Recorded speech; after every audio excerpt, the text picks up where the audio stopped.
Welcome back. You're watching The Pulse. Now, before the break, we were talking about what was happening in Madrid and Podemos's possibility of forming the next government in Spain. Let's turn our attention now to what is happening in Italy. Let's go to Rome. There we've got an interesting little sort of interim story developing as we watch to see who will be the country's next president. But it also comes at a time when we're watching to see how the anti-bailout movement around Europe gathers momentum. Syriza, obviously the story that is dominating the headlines at the moment after it took power in Greece. Let's carry on the conversation now. Let's go to Rome and discuss A, the presidential story, and B, what's happening with this movement around Europe. Maria Edera Spadoni joins us now. She is a lawmaker with Italy's Five-Star Movement. Good morning to you. I guess the first question that everybody is asking really around Europe at the moment is how does the story between Five Star, Syriza, Podemos all work together? What is the Five-Star view of Syriza at the moment and what it's doing? Well, first of all, thank you very much for inviting me here. It's a pleasure to be here. I have to say that the success of Tsipras demonstrates the failure of European policies. The euro as a currency is not for our well-being, so that's what we saw, and we saw in Greece. We agree with some points with Podemos and with Tsipras, with Syriza, and these points are to cut the fiscal compact, to see Eurobonds, because there must be a sort of debt sharing into Europe. Europe has to come back to be solidal with all countries and not just in favor of businessmen and not for the people. So we'll see if there are some common points. We will go together to see these points, to achieve these points. Do you think that Mr. Renzi agrees with you as well? Do you think that Mr. Renzi agrees that actually we need to see a change in the way that Europe approaches the current financial crisis? Do you think he has some common points with Syriza as well?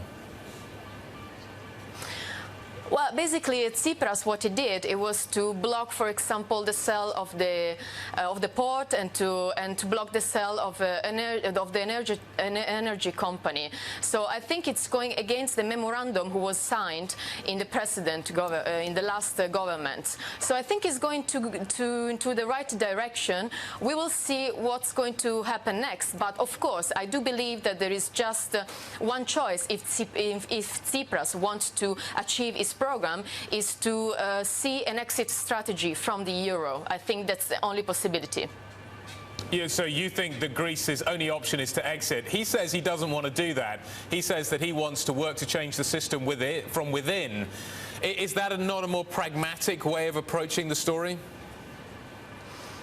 Well, it's a pragmatic way, but we have to see if if Europe is going to accept his renegotiation. We have to see about that. We do believe that there is no ideology left. We have to talk and we have to work for the people, for the European people. That's in Italy what we are doing.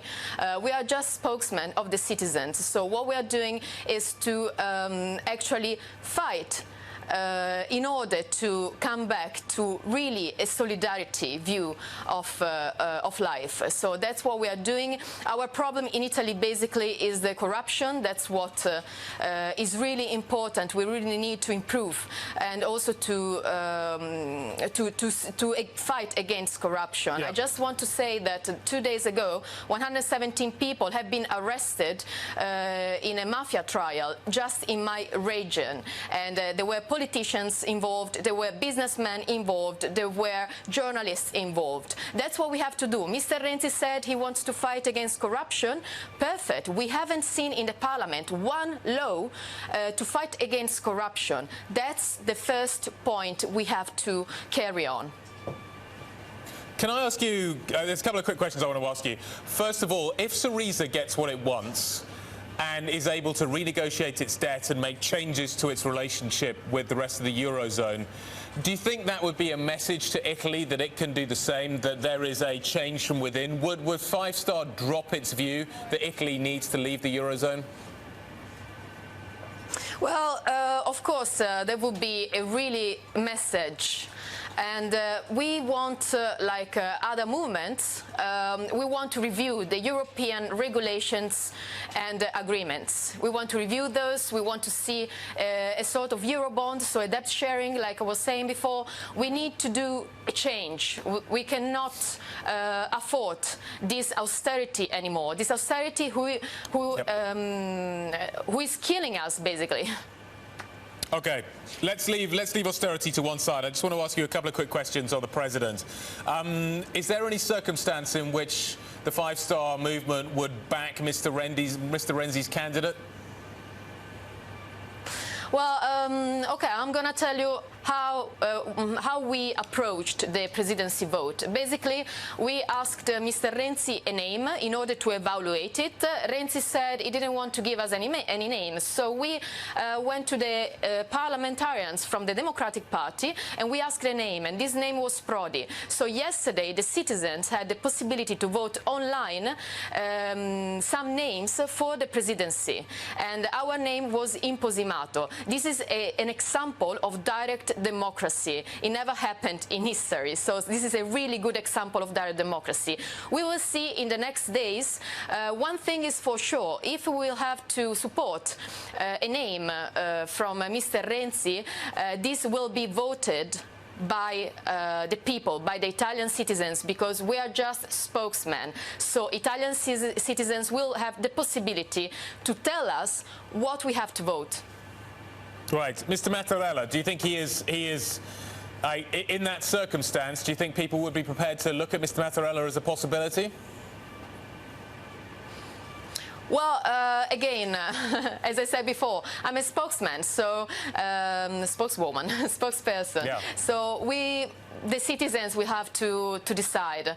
Of course, we want a president who is super partes, really super partes, and of course we will see the figure of Mr. Renzi's name, so we'll see. But the citizens will decide. Do you think it should be a woman that gets the job?